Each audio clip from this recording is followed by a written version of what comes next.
الحمد لله رب العالمين والصلاة والسلام على سيد الأشرف الأنبياء والمرسلين ومن تبعهم بإحسان إلى يوم الدين رضوان الله تعالى عليهم أجمعين. أما بعد فأعوذ بالله من الشيطان الرجيم. بسم الله الرحمن الرحيم. إنا فتحنا لك فتحا مبينا. صدق الله العظيم. میرے محترم بھائیو، دوستو، بزرگوں، گزشتہ کلام کے سامنے سورہ نصر 30ویں پارے کی ایک صورت ہے، جس صورت میں اللہ کے نبی صلی اللہ علیہ وسلم کو فتح مکہ کی خوشخبری سنائی تھی کہ میرے نبی محمد صلی اللہ علیہ وسلم آج آپ مظلوم بن کر کے اور ستاجے جانے کے بعد مکہ سے نکالے جا رہے ہیں اور پریشانی کے عالم میں آپ مدینہ پہنچ رہے ہیں. ایک وقت وہ آئے گا کہ ہم اسی مکہ کو آپ کے حوالے کر دیں گے. تو اس کو فتح مکہ کہتے ہیں، یعنی مکہ فتح کیسے ہوا، مکہ ہمارے نبی کے ہاتھوں میں کیسے آیا. کیونکہ پہلے مکہ کا قبضہ قریش کے ہاتھ میں تھا، اور قریش ہمارے نبی کا ہی خاندان ہے، اور عرب کے اندر مشہور ترین خاندان جو تھا وہ قریش تھا. اس کی چلتی تھی، اس کا ڈنکا بجتا تھا، اور اسی کے کہنے پر دوسرے قبیلے، دوسرے خاندان چلتے تھے. سن 6 ہجری کے اندر جب آپ مکہ سے مدینہ آئے تو مدینہ میں 6 سال کے بعد، یعنی 5 سال گزر گئے اور 6واں سال شروع ہوا. اس کو سن ہجری کہتے ہیں. اس میں اللہ کے نبی نے خواب دیکھا، اور خواب یہ دیکھا کہ آپ فرماتے ہیں صحابہ کو کہ میں خانہ کعبہ کا طواف کر رہا ہوں، اللہ کے گھر کا کیا کر رہا ہوں، طواف کر رہا ہوں، اور میرے ساتھ صحابہ کی جماعت بھی ہے، اور کلید کعبہ یعنی کعبے کی چابی بھی میرے ہاتھ میں ہے، اور صحابہ اپنے ہاتھوں میں قربانی کے جانور کے گلوں میں پٹے ڈال کر وہ جانور لے کے آ چکے ہیں قربانی کے لیے. اور صحابہ اور نبی نے بال بھی منڈوائے ہیں، کتروائے ہیں. یہ خواب دیکھا، اور آپ کو علم ہے کہ انبیاء کا خواب، نبیوں کا خواب سچ ہوا کرتا ہے. جب یہ خواب صحابہ کو سنایا تو فرد مسرت میں، خوشی کے عالم میں صحابہ آپ کے سامنے بار بار ضد کر رہے ہیں کہ اللہ کے نبی، جب آپ کہہ رہے ہیں کہ ہم خانہ کعبہ کا طواف کر رہے ہیں اور کعبے کی چابی آپ کے ہاتھ میں ہوگی، تو وہ کب دین ہے کہ ہم مدینہ سے نکل کر مکہ جائیں گے، ہم وہاں عمرہ کریں گے.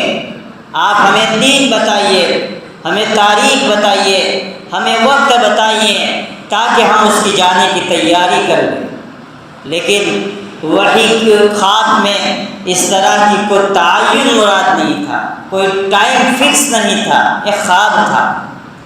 اللہ کے نبی صلی اللہ علیہ وسلم بار بار صحابہ کے اصرار کرنے پر یکم ذی القعدہ یعنی ذی القعدہ کی پہلی تاریخ کو احرام کا لباس پہنتے ہیں، قصوہ نامی اونٹنی پر سوار ہوتے ہیں، 1400 صحابہ کے ساتھ اللہ کے حبیب اپنے رفیق سفر کے ساتھ پھر مکہ سے مدینہ سے عمرے کی نیت کے لیے مکہ روانہ ہو رہے ہیں.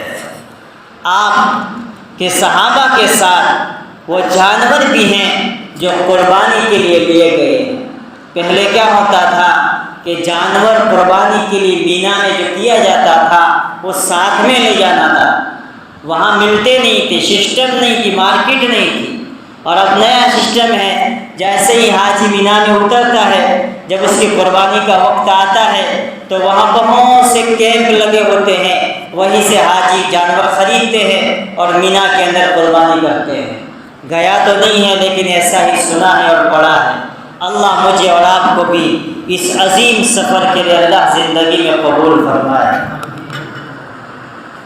آپ مکہ المکرمہ پہنچنے کے قریب ہیں تو مکہ کے مشرکوں اور کافروں اور آپ کے دشمنوں کو پتہ چلا کہ محمد عمرہ کے لیے ساتھیوں کو لے کر آئے، تو آپ کے صحابہ کے ساتھ جنگ کی تہیہ کر کہ نہیں ان سے جنگ کریں گے، لڑائی کریں گے، اور ایک دستہ جماعت تیار کیا خالد بن الولید کے ساتھ۔ خالد اس وقت کا سب سے بڑے سپر پاور طاقت سمجھی جاتے تھے، ان کے پاس جنگ لڑنے کی مہارت تھی، کس طرح سے اپنے فریق کو دبایا جا سکتا ہے، اس کو زیر و زبر کیا جا سکتا تھا، وہ پاور خالد بن الولید کے پاس تھا۔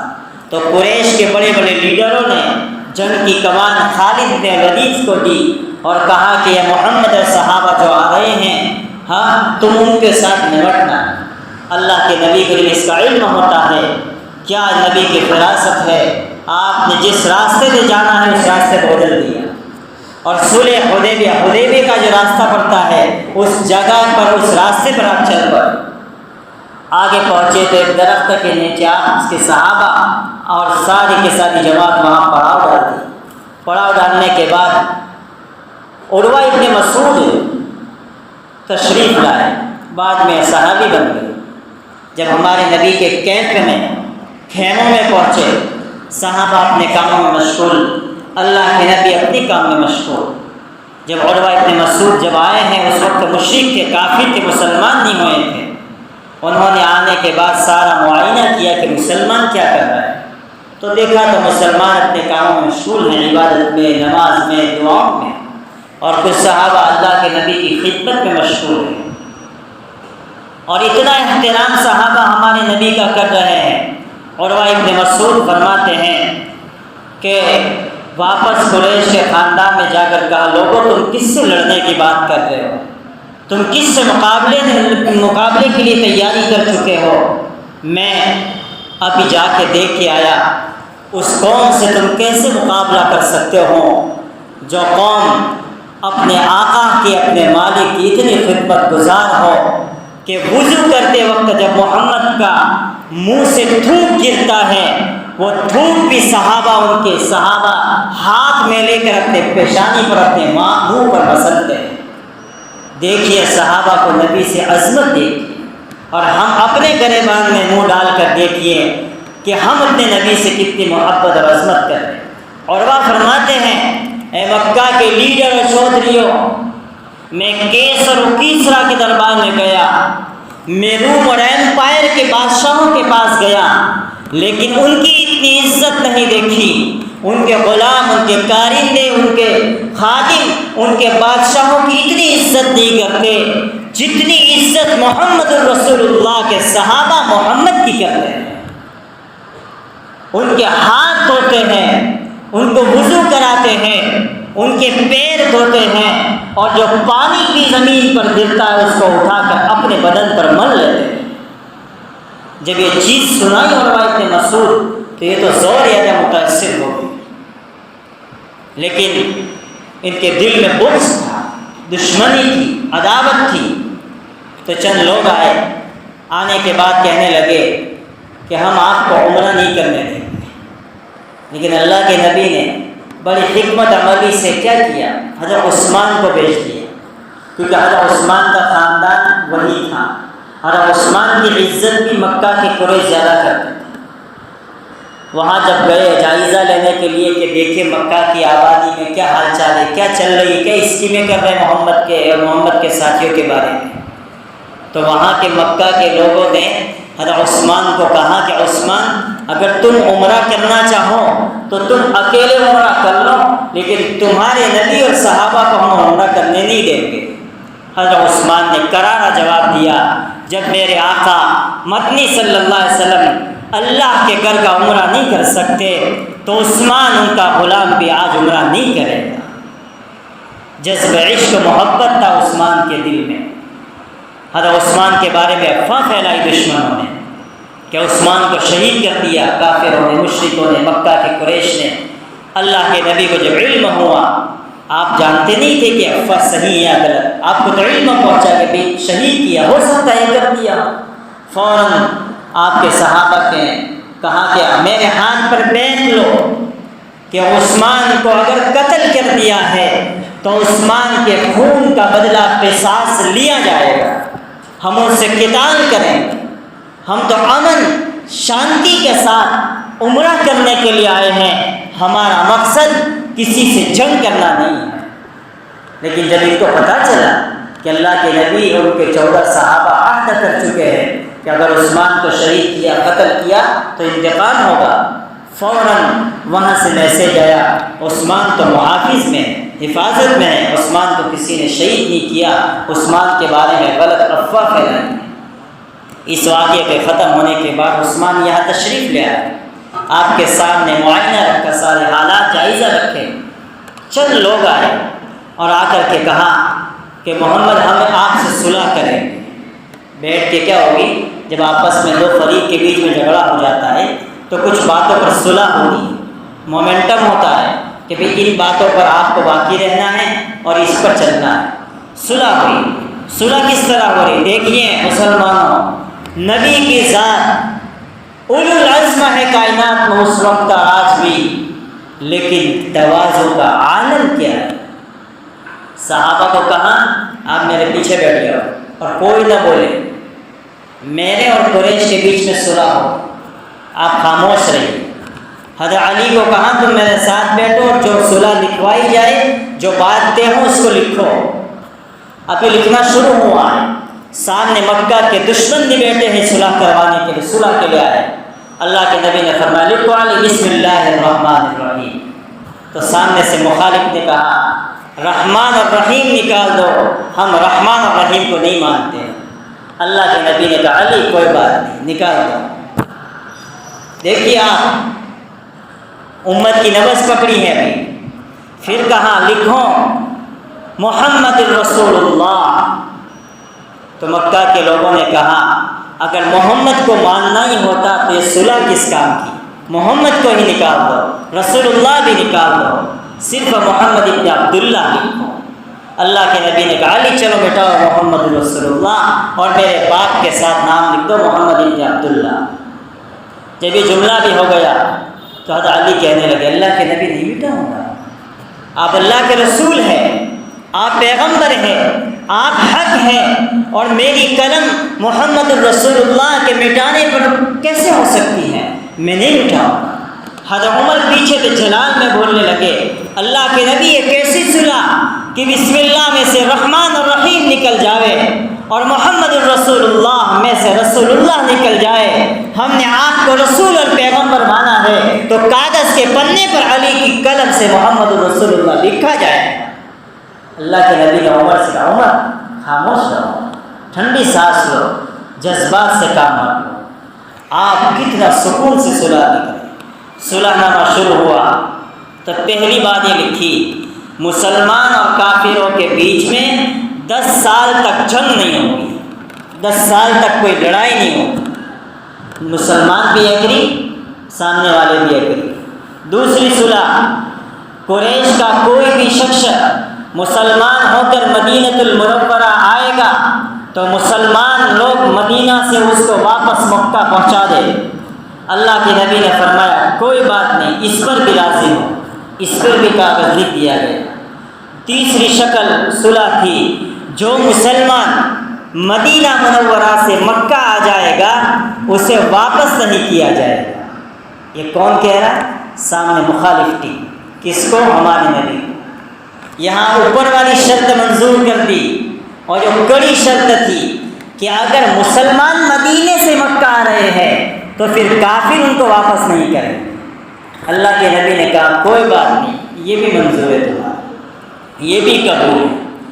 چوتھی شرط اس سال مسلمانوں کو عمرہ کرنے نہیں دیا جائے گا، اس سال بغیر عمرے کے مکہ سے واپس جائیں گے اور صرف آئندہ سال عمرہ کے لیے آئیں، صرف 3 دن مکہ میں قیام کریں گے، فوراً 3 دن کے بعد واپس چلے جائیں گے۔ کیا مکہ کی قریش تمہارا دبدبا تھا اور کیا میرے محبوب کی شان تھی، اتنا عظیم نبی مکہ کے سامنے کیسی کیسی دب کے صلحیں کر رہے ہیں۔ اللہ کے نبی نے فرمایا یہ بھی منظور ہے۔ 5ویں شرط جو قبیلے میں قریش کے ہیں وہ قریش کے ساتھ رہنا چاہے تب بھی منظور ہے، اور اگر وہ محمد رسول اللہ کے ساتھ جانا چاہے یہ بھی ہے۔ آپ نے فرمایا اگر تم یہ شرط کے اندر لگا رہے ہو ہمیں منظور ہے، جس خاندان کو قبیلے کو ہمارے ساتھ آنا ہو محمد اس کو نبھانے کے لیے تیار ہیں۔ یہ 5 شرطیں تھیں اور یہ تسلیم کی، دونوں نے ان پر ایگریگیشن ہو گیا، اور پھر آپ علیہ الصلوۃ والسلام 3 دن قیام کیا اور واپس مدینہ منورہ نکل پڑے۔ اب مدینہ پہنچے، اور مدینہ پہنچنے سے پہلے ہوا یہ کہ 2 صحابی تھے، حضرت ابو جندل اور حضرت ابو بصیر، ہاتھوں میں ہتھکڑیاں تھی، پیروں میں بیڑیاں تھی، جسم کمزور تھا۔ مکہ کے قریش نے ان کو مکہ میں بند کر دیا تھا، جیل میں ڈالا۔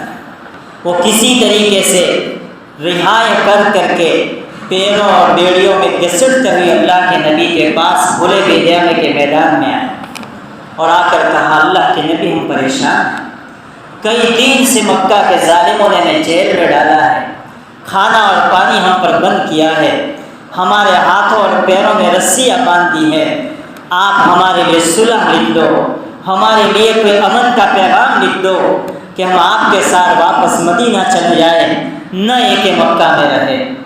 اللہ کے نبی صلح کر چکے تھے کہ کوئی مسلمان آپ کے ساتھ مدینہ رہے گا تو واپس بھیجنا ہوگا۔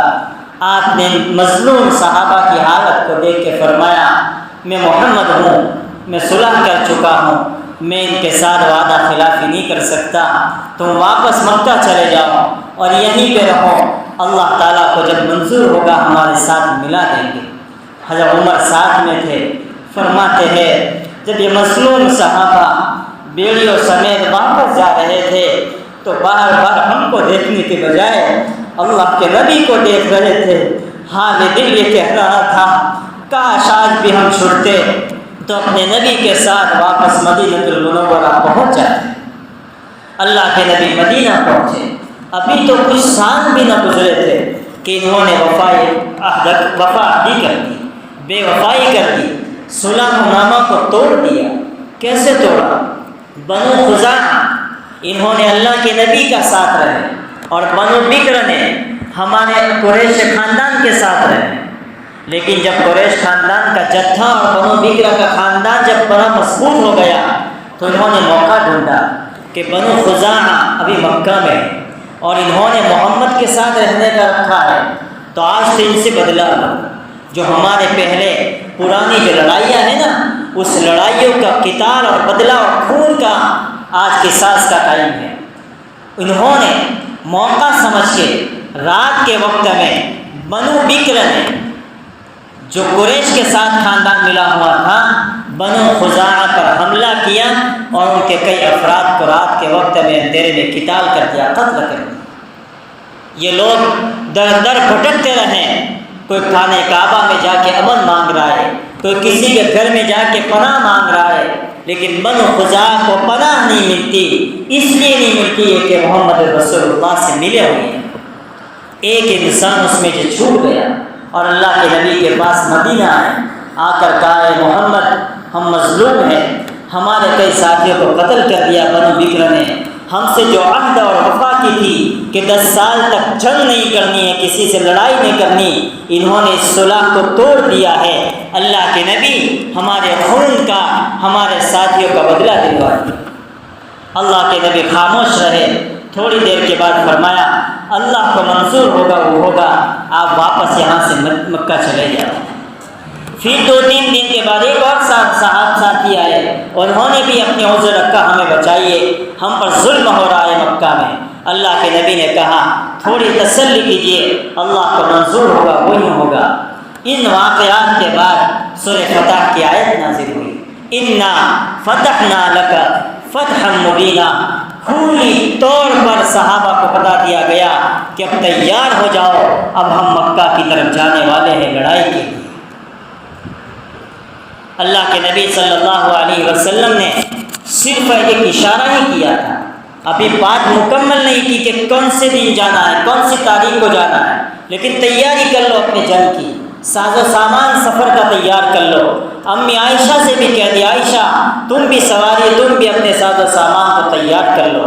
ایک دن ابو بکر تشریف لائے، پوچھا بیٹی آج کس بات کا ارادہ ہے، تیاری ہو رہی ہے؟ تو فرمایا کہ محبوب نے اتنا ہی کہا ہے کہ عائشہ تیاری کر، یہ نہیں بتایا کہ کہاں جانا ہے۔ چند دن کے بعد آپ نے پھر اعلان کیا کہ اب ہم سارے کے سارے لوگ مل کر کے یہاں سے 10,000 صحابہ، کتنے صحابہ؟ وہ مظلوم نبی جب مکہ سے نکلے تھے ابو بکر ساتھ تھا اور خود اللہ کے نبی ساتھ تھے۔ جب مکہ سے نکلے تھے علی ساتھ تھے۔ جب مکہ سے نکلے تھے تو اپنے مظلوم، اپنے گھر کی فرد کو، بیٹیوں کو مکہ میں چھوڑ کر آئے، لیکن آج کس شان سے جا رہے ہیں؟ جب مدینہ آئے تھے 2 اور جب مدینہ سے مکہ جا رہے تو 10,000 صحابہ۔ پھر جیسے جیسے لوگوں کو پتہ چلتا گیا آپ کے ساتھ صحابہ چل پڑے۔ چلتے چلتے 17 رمضان المبارک سن 8 ہجری کو اللہ کے نبی صلی اللہ علیہ وسلم مدینہ سے مکہ کے لیے روانہ ہوئے، اور جب مدینہ سے مکہ سے روانہ ہونا تھا اس کے کچھ دن پہلے ابو سفیان قریش کا سب سے بڑا لیڈر، سب سے بڑا انسان تھا، اور کون تھا معلوم ہے؟ جن کی بہن اللہ کے نبی کی خدمت میں تھی، حضرت ام حبیبہ۔ وہ صلح کے لیے ہمارے نبی کے پاس آئے کہ جو ہم سے صلح ٹوٹ گئی ہے کہ 10 سال جنگ نہیں کریں گے، ہم نے توڑی ہے، ہم آپ سے صلح کرنے آئے ہیں۔ تو سیدھے ابو سفیان کہاں گئے؟ اپنی بہن کے گھر۔ جب وہاں گئے گھر کا دروازہ کھٹکھٹایا، ام حبیبہ نے دروازہ کھولا تو دیکھا سامنے بھائی ہیں۔ بھائی تو گھر میں آ گئے، جیسے ہی چارپائی پر بیٹھنے کی جرت کی فوراً ام حبیبہ نے بستر لپیٹ دیا۔ بھائی نے کہا بہن تو یہاں آنے کے بعد بد اخلاق بن گئی کہ اپنے بھائی کو عزت کے ساتھ بستر پر بھی نہیں بٹھاتی۔ کیا جواب دیا ام حبیبہ نے؟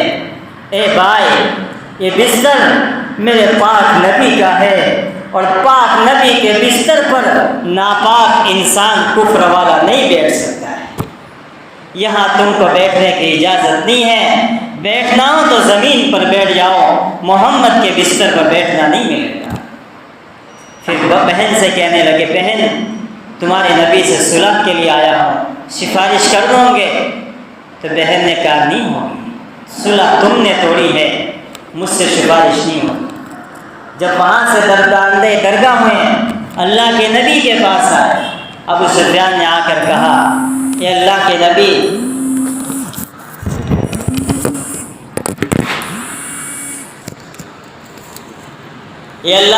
صلی اللہ علیہ وسلم میں صلح کے لیے آیا۔ وہ تو نبی کہتے نہیں، محمد کہتے۔ اللہ کے نبی نے منہ کھول لیا، بہت منت سماجت کرنے لگا۔ اللہ کے نبی نے چہرہ پھیر کے ناراض ہو گئے۔ ابو بکر کے پاس گئے، کہا سفارش کرواؤ محمد سے، کیا چلا جائے؟ نہیں ہوگی۔ حضرت عمر کے پاس گئے، حضرت عمر نے کہا چلا جائے، درہ اٹھاتا ہوں، چلا جانا ہے یا کوڑا اٹھاتا ہوں؟ لیکن بڑا پچھتا کر، بڑے ناراض ہو کر کے یہی ابو سفیان واپس مکہ جاتے ہیں اور لوگوں کے سامنے کہتے ہیں ہماری سفارش کسی کے سامنے نہیں ہوئی، کسی نے ہماری سفارش قبول نہیں۔ سب مکہ کے لوگ سمجھ گئے کہ اب ہمارے الٹے دن شروع ہو رہے ہیں۔ 17 رمضان اللہ کے نبی سن 8 ہجری میں مکہ سے روانہ ہوئے ہیں، اور روانہ ہوتے ہوئے مر الزہران ایک علاقہ پر آتے ہیں۔ آج یہ لوگ جاتے ہیں تو یہ چیزیں لکھ کے لے جائیں، ہم نہیں جا سکتے۔ آپ جب جاتے ہو ان علاقوں پر کم سے کم جب گزرو تو آپ کی یاد ہونی چاہیے کہ میرے محبوب سن 8 ہجری میں فاتح بن کر اس مقام پر پڑا ڈالا۔ 10,000 صحابہ ساتھ تھے۔ آپ نے صحابہ کو حکم دیا پورے میدان میں گھوم جاؤ، چپا چپا پر خیمے لگا دو اور آگ لگاؤ، چمنیاں، تاکہ مکہ کے لوگ جب دیکھیں تو ان کے دلوں میں رعب بیٹھ جائے کہ آج تو وہ دن ہے کہ کہ محمد صلی اللہ علیہ وسلم عظیم صحابہ کا مجمع لے کر کے آ چکے ہیں، اب ہم ان سے نہیں لڑ سکتے۔ رات کا وقت تھا، ابو سفیان گھر سے نکلے، دیکھو کہ حال کیا ہے۔ جب رات کے وقت میں گھر سے نکلے تو ان کو پکڑ لیا حضرت عباس نے۔ حضرت عباس نے پکڑ کر کہا کہاں جا رہے ہو؟ کہاں معائنہ کرنے آیا ہوں، دیکھنے آیا ہوں کیا کر لے تمہارے صحابہ۔ تو وہ تو جب دیکھ رہا ہے تو کیا کریں گے صاحب، وہ تو اللہ رسول اور دین اور علم اور اللہ کی تعلیم اور اللہ سے لو لگائے تو یہ راستہ ہی نہیں تھا۔ تو فرمایا کہ اگر عباس تم چاہو تو تمہارے بھتیجے محمد کے پاس لے جاؤ گے امن کے لیے، امان کے لیے۔ پتہ چل گیا تو شکست ہاتھ چکا ہو تو کیا لے جاؤں گا۔ راستے میں اونٹ پہ سوار ہو کے لے جانے لگے تو عمر کی نظر پڑ گئی، عباس اس دشمن کو پیٹھ پہ بچھا کے کہاں لے جا رہے ہو، جس نے مکہ میں محمد کا خون چوس لیا تھا، جس نے مکہ کی زمین محمد کے لیے تنگ کر دی تھی، کہاں لے جا رہے ابو سفیان کو، کدھر کا رخ ہے؟ ابو سفیان عباس نے کہا عمر ابو سفیان اللہ کے نبی کے پاس امن کے لیے جا رہا ہے، امان مانگنے جا رہا ہے، حفاظت مانگنے جا رہا ہے۔ حضرت عمر کہہ رہے عباس چھوڑ دو، میں اس کا بھی ابھی نپٹا، اس کا کام تمام کر دوں۔ لیکن عباس جری تھے، وہ گھوڑے پہ بیٹھ کے رسی کو نگل پکڑ کے اللہ کے نبی کے خیمے میں گئے۔ جیسے اللہ کے نبی کے خیمے میں گئے، اللہ کے نبی رو رہے تھے، اے دنیا کے بادشاہوں، تمہیں تھوڑی طاقت مل جاتی ہے نا تو تم تو خدا تو کیا اپنوں کو بھی بھول جاتے ہو۔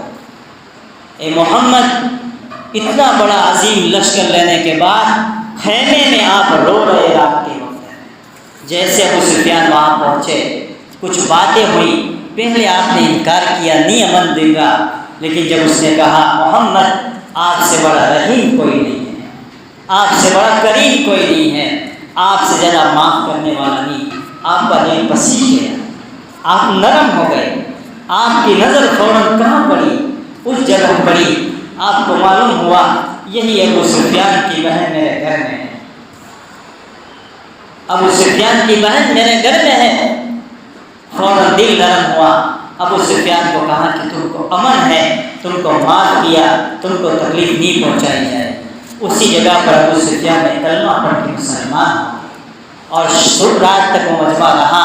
پھر صبح کے بعد یہ مجمع پھر مکہ کے اندر کیسے داخل ہوتا ہے اس کی تفصیل میں کل انشاءاللہ بتاؤں گا۔ یہاں سے ایک سبق سیکھنے کو ملتی ہے، جس سے بھی ہم صلح کر دے ہم صلح پر قائم رہیں۔ اگر ہم مظلوم ہیں اللہ کی مدد ہمارے ساتھ ضرور آئے، اور اگر ہم نے صلح توڑ دی چاہے مظلوم ہیں تب بھی اللہ کی مدد ہم سے رٹ جائے گی، ہٹ جائے۔ اللہ ہمیں عمل کی توفیق عطا فرمائے۔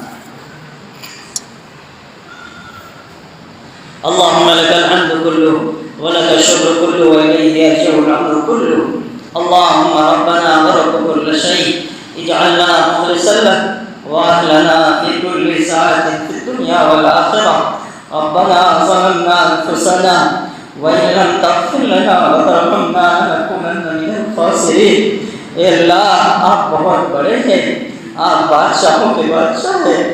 اے رب کریم، فتح مکہ کے دن خیمے میں بیٹھنے والے آپ کے محبوب ہیں، آپ کے نبی کے جانی دشمن ابو سفیان کو اپنے خیمے میں بلا کے معاف کیا تھا۔